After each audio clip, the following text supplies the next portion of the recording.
Olá, pessoal. Meu nome é Juliana Sampaio, eu sou jornalista da revista O Empreiteiro. Ao meu lado, o editor Joseph Young.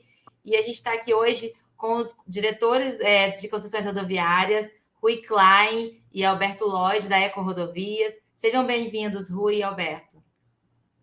Obrigado, o prazer é nosso. O prazer é todo nosso aí. Antes da gente começar, com algumas perguntas, sobre as concessões da Eco Rodovias, se vocês quiserem falar um pouquinho do cargo de vocês, da função de vocês na concessionária. Bom, hoje o Grupo Eco Rodovias ele tem 11 concessões rodoviárias, né? E eu e o Rui, nós somos os diretores-presidentes dessas concessões, né? Eu hoje tenho um portfólio de 6 concessões e o Rui com as outras 5 concessões, né, como diretor-presidente delas, né, Rui? Exato. Então, a gente tem essa função e dentro de cada concessão nós também temos um diretor responsável diretamente, localmente pelo ativo, o diretor superintendente. Ok, Rui. Então, a primeira pergunta que eu faria, que me ocorreu, é que com essas 11 concessões, o Grupo Eco Rodovias ainda está interessado em outras novas estradas? Boa pergunta, né? O Lodge falou bem aqui, né? Esse nosso portfólio com 11 concessionárias, né? Então somos hoje, né, Lodge, o maior operador rodoviário brasileiro, uma malha já de 4.700 quilômetros, com esse 11º ativo que está chegando esse ano ao portfólio, que é o lote noroeste, né, aqui de São Paulo.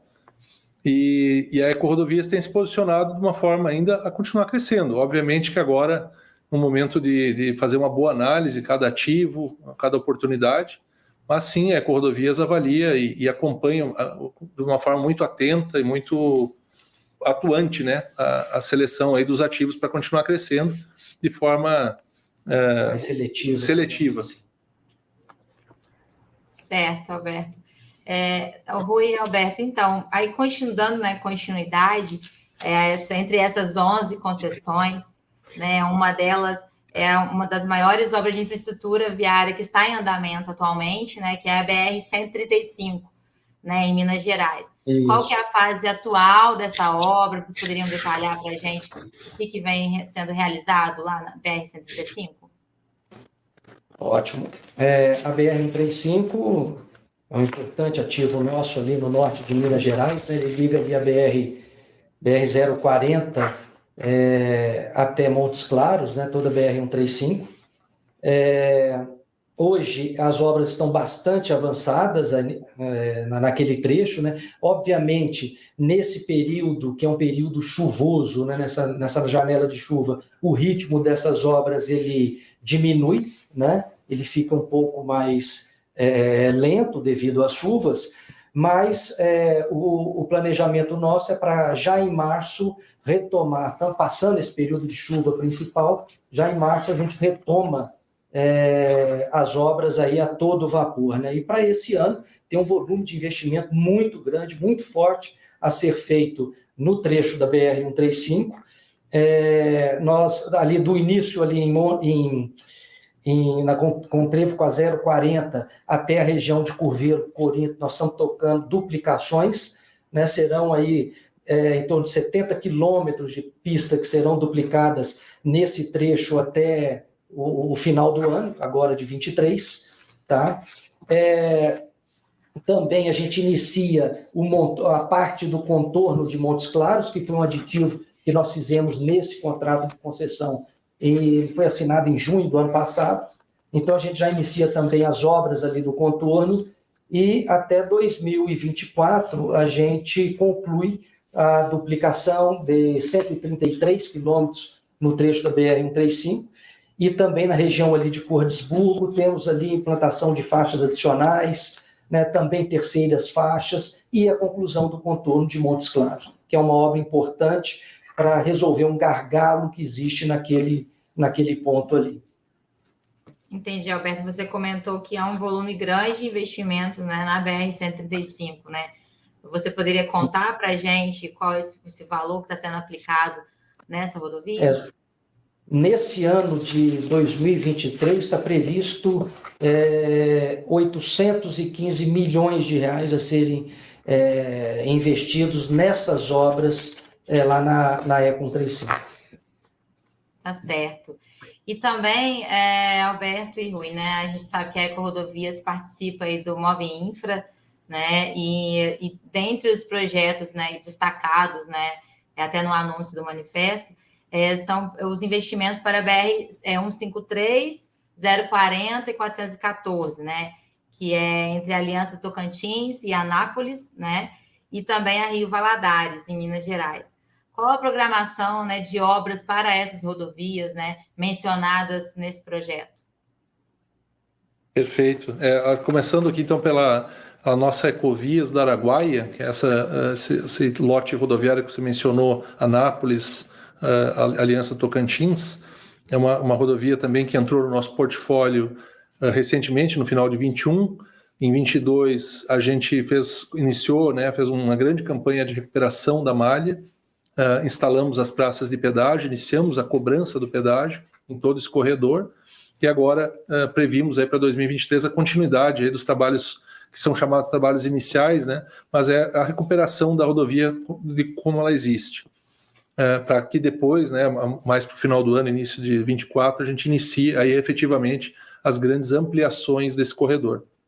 Então, esse trecho da Ecovias da Araguaia, né, já recebeu muitos investimentos em 23, em 22, vai continuar recebendo grandes investimentos em 23 para preparar o início das ampliações na sequência.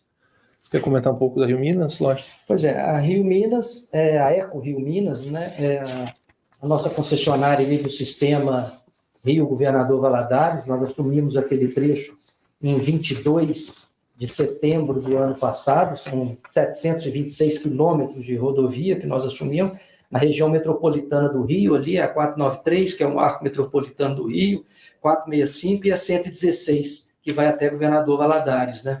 Nós estamos na fase de implantação dos trabalhos iniciais, que visa toda a recuperação emergencial da rodovia, todo o pavimento, sinalização, conservação da via, parte de roçada, limpeza, desobstrução de bueiros, né, a parte de drenagem, também implantação das bases operacionais. São 15 bases operacionais que nós vamos estar implantando em todo esse trecho, né? Esse trecho, parte dele era concedido aproximadamente 140 quilômetros, era concedido para a antiga concessionária CRT. Nós assumimos esse trecho, hoje já operamos o trecho dessa antiga concessionária, né? E a previsão é isso, para esse primeiro ano, a gente implantar todo os serviços emergenciais da rodovia, de atendimento ao usuário. A gente já implanta também com 6 meses de assunção do trecho, né? E a execução dos trabalhos iniciais. Implantação também das praças de pedágio. São 12 praças de pedágio ao todo que serão implantadas no trecho. O Rui e Alberto, eu gostaria de fazer uma pergunta aqui, meu correio, né? Com essa distribuição geográfica de concessões pelo país,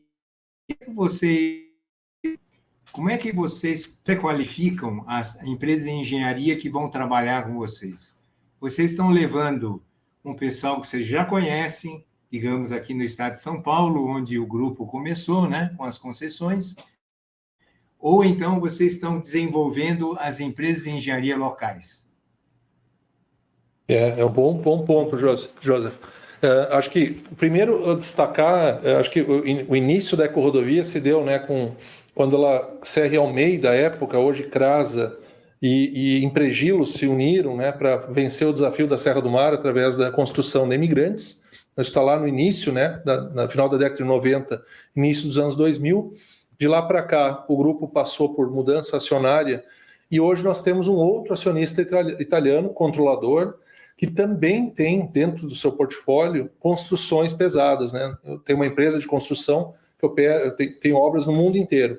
E aí, respondendo a sua pergunta, essa empresa de construção também aqui do nosso controlador, junto com o antigo acionista controlador CRASA, Serra Almeida, eles têm um consórcio construtor que leva, né, uma preferência, primeiros estudos, principalmente já na fase pré-leilão, para que eles nos ajudem a precificar, encontrar a estratégia de execução dessas obras, né? Como o Alberto falou, as duplicações da 135, a gente já tem esse formato de se valer do nosso consórcio construtor para nos ajudar.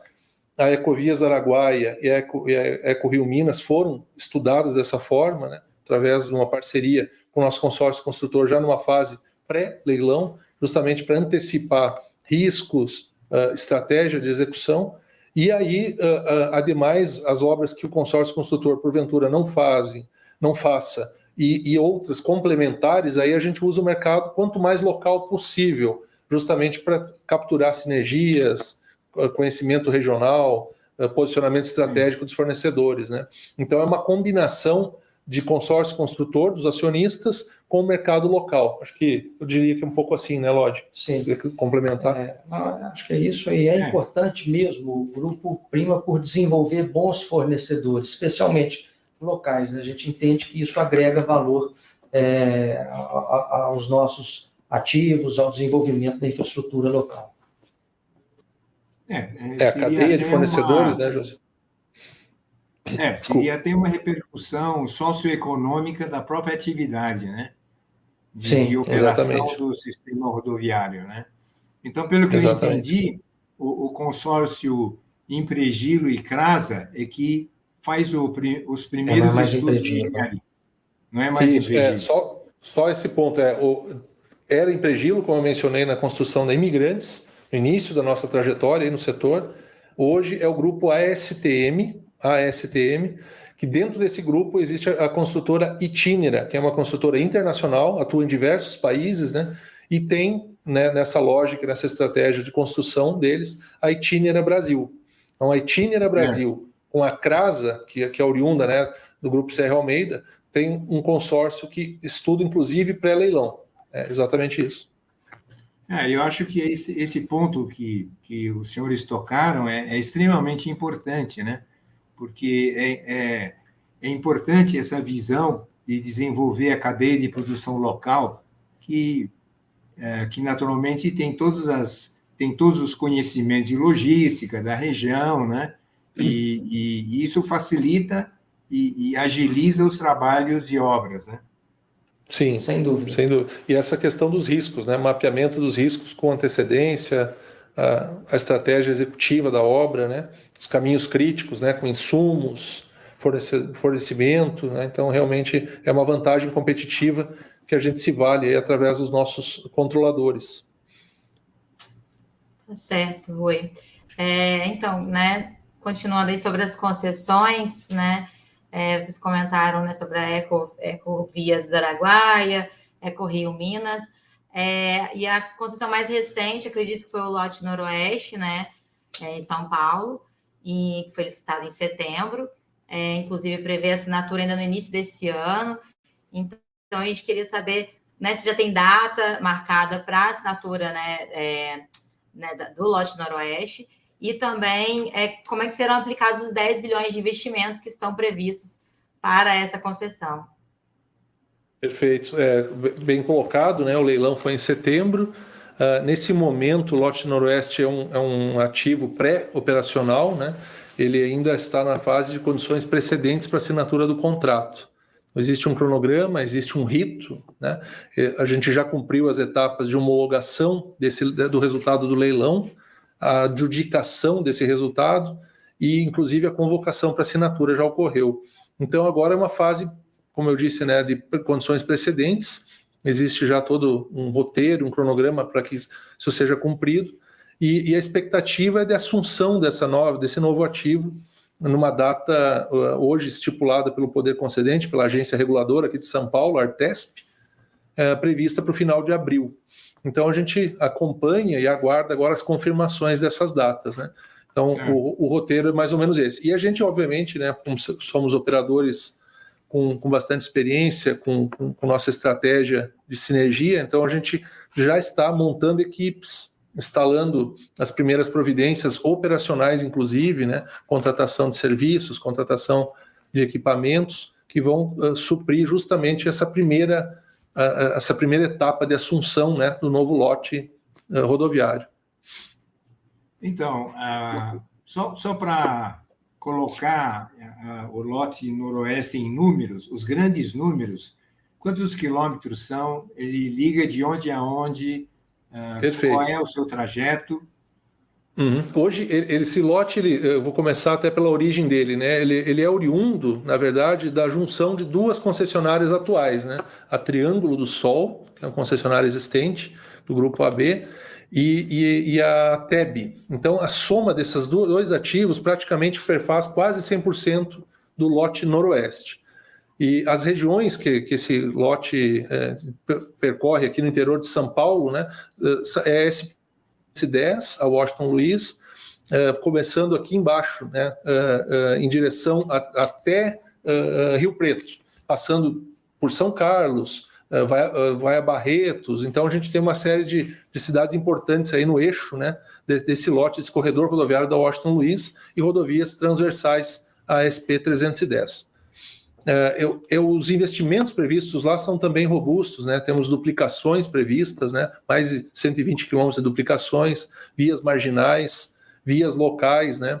Então tem uma série de investimentos que vão ocorrer, principalmente até o 7º ano da concessão, né? Tem uma concentração mais no início da concessão para todos esses investimentos. Além da modernização, esse lote ele traz aqui em São Paulo também a modernização através do pedagiamento por free flow, prevista a partir entre o 3º e o 7º ano, ou seja, a concessionária começa nas praças atuais, que já existem, praças de pedágio atuais, né, que são utilizadas nesse primeiro momento, e num segundo momento, dentro desse cronograma, do edital, é prevista a passagem para o free flow, para a passagem livre dos veículos, né? Então isso também é algo que deve ocorrer de uma forma bem breve, né, porque o edital prevê lá pelo 2º, 3º ano já, essa migração para o free flow nas primeiras praças de pedágio. Então, voltando um pouco para o berço das atividades do Grupo Eco Rodovias, né? Como é que está essa discussão que surgiu recentemente sobre, enfim, o túnel ligando o Santos Guarujá, ou é uma ponte? Como é que ficou? Essa questão continua sendo discutida? A pauta sua. Essa é boa, hein? Exato, ótima pergunta, né? A gente esteve envolvido, né, nessa discussão de ajudar, né, encontrar uma solução terrestre, né, uma solução seca, né, para essa ligação Santos-Guarujá. E isso já tinha sido feito um estudo há mais de uma década atrás pela Ecovias, de forma contributiva, uma visão, né, de ligação. Em 2018, na época, o governo Márcio França, né, lembrando que o Márcio França foi governador de São Paulo no 2º semestre de 18, né, aproximadamente, e naquele momento ele convidou a Ecovias dos imigrantes para desenvolver ou retomar aquele projeto, aquela proposta de uma ligação seca através de ponte. E de lá para cá, muito debate aconteceu, você lembrou bem, né? Estivemos aí em debates públicos, em audiências, em campanhas, né, que foram feitas, né, tentando mostrar, de um lado, a gente mostrava, né, a nossa visão sobre a ponte, no fundo do canal, ali na região do Saboó, e do outro lado, o pessoal que busca uma visão de túnel, uma visão mais urbana, uma ligação mais de mobilidade urbana através de um túnel, mais no meio do canal. E isso permeou, né, 2018, 19, 20, durante a pandemia arrefeceu um pouco, houve uma decisão na época do Ministério de Infraestrutura, né, na época o então ministro Tarcísio, ele tomou a decisão de que a prerrogativa final da escolha da ligação seca cabia à autoridade portuária, a SPA, a Codesp, e naquele momento eles optaram, né, tomaram a decisão de optar pelo túnel. Então, naquele momento, a Ecovias deixou à disposição o projeto dela aqui para o governo do estado de São Paulo, foi quem encomendou o estudo da nossa ponte no fundo do canal, e desde então a Ecovias acompanha aí na imprensa as notícias, né, sobre a ligação, desenvolvimento dela. Então, acho que o nosso papel foi esse, foi contribuir com esse chamamento do Estado para oferecer uma solução, né, de ligação seca numa concepção que a gente acreditava vantajosa do ponto de vista de engenharia, do ponto de vista de execução, do ponto de vista de interferência do canal do porto, né? Que o túnel também há alguns pontos de dificuldade, né, da operação do canal do porto, etc.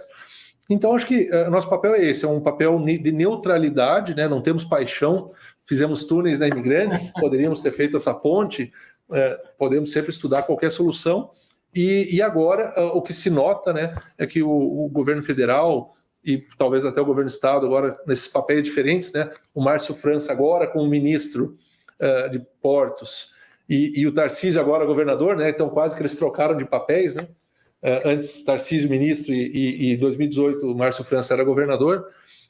Nesses papéis atuais deles, eles têm dito a preferência hoje é por túnel e querem tentar desenvolver o túnel através de uma solução, seja através da Codesp, seja através do Ministério, em conjunto aí com o Estado. Mas a Ecovias não participa dessa discussão, a não ser acompanhar aí a solução e a definição do que vai acontecer de forma da mobilidade lá regional, né? Claro. Então, a nossa última pergunta é para uma das joias da coroa da carteira de concessões, que é a Ponte Rio-Niterói. Em que pé... Grande ponte. Né? Grande ponte, é de se pensar, a Juliana é carioca, né? Como é que eles sobreviveram tanto tempo sem a ponte? Né? Então, a gente sabe que a ponte Rio-Niterói, assim, do ponto de vista de engenharia, em algum momento ele precisa de algumas obras substanciais, assim, de modernização, sabe? Na sua estrutura, né? O sistema de proteção, etc. Isso deve estar programado para algum tempo no futuro? Pois muito legal a pergunta, Josi. A Ponte Rio-Niterói realmente é um ícone da engenharia nacional, né? E nós temos muito orgulho em administrar e operar aquele ativo, né? Foi o primeiro ativo que nós conquistamos no Rio de Janeiro, marcou a nossa chegada, a chegada do grupo Ecorodovias ao Rio de Janeiro, né? E estamos sendo muito felizes aí na administração da ponte, né? Ela hoje, cumpriu todo o seu programa de investimento previsto no programa de exploração da rodovia, né? No PER, lá no contrato que assinamos lá em 2015, né, aquelas obras de melhoria de capacidade viária, tanto do lado Niterói quanto do lado do Rio, foram concluídas, né? Aquele mergulhão ali na Praça do Renascença em Niterói, alargamento das alças de acesso também do lado do Niterói, a conexão da ponte com a linha vermelha, que foi, à época, ela, junto com a Avenida Portuária, uma das maiores obras de infraestrutura que estava em andamento no país, né, à época. E nós concluímos todo o cardápio inicial, digamos assim, previsto no contrato, né? E isso melhorou substancialmente a capacidade operacional da ponte, né? Melhorou muito. Mas a gente sabe que melhorias ainda podem acontecer, né? A gente vem estudando, vem acompanhando, vem dialogando aí com o poder concedente, aí, o governo federal, a ANTT, né, que é uma parceira, né, também com os governos municipais, tanto de Niterói quanto do Rio, para identificar oportunidades de melhoria, de mais melhorias, né, nos acessos da ponte, porque a ponte em si, ela tem capacidade, né, de absorver o tráfego, o problema são nos acessos, né? Já melhoraram muito com as obras que foram feitas, mas a gente ainda identifica que pode ser feita alguma coisa a mais ainda para estar agregando ainda mais capacidade na ponte, né? E essas discussões elas existem. Com relação aos reforços na estrutura, né, na estrutura da ponte propriamente dita, o contrato também já previa reforços, tanto de os que a gente chama de momento negativo, momento positivo, né? Reforço das aduelas, proteções adicionais, isso tudo já foi feito também, né? Então a ponte hoje ela é uma, digamos assim, uma jovem senhora, né? Muito bem cuidada, tá? como disse, é um orgulho nosso, e o programa de monitoramento, de inspeções que a ponte tem, que são aquelas obras que o usuário não vê, né, obras que ocorrem embaixo da estrutura, né, nas submersas, inclusive, manutenção e inspeções de tubulões, né, das estacas, dos blocos de fundação. Isso é feito com muito rigor, dentro de um planejamento muito intenso, né, com muita tecnologia, né. A gente busca, até como o Rui falou, o nosso acionista controlador, ele tem uma expertise muito grande de operação, é o segundo maior operador de infraestrutura rodoviária do mundo, né? Então, o que há de melhor no mundo a gente traz para as nossas rodovias e obviamente, na ponte Rio-Niterói, ela recebe essas inovações aí para que a gente garanta aí a integridade da infraestrutura, né? Muito bem. Então, é uma jovem senhora de quantos anos mesmo? Ela foi inaugurada em 4 de março de 74. Então, em 24, no ano que vem, ela completa 50 anos. Nossa, que coisa, hein?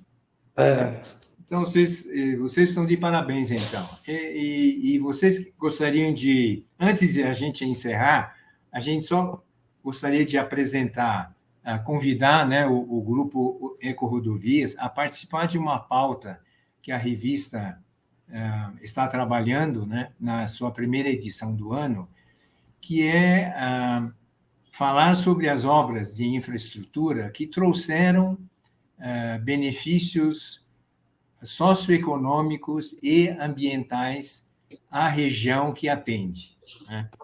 Então, dentro dessa pauta, imediatamente me ocorre que essa jovem senhora deve ser uma candidata quase que imbatível, né?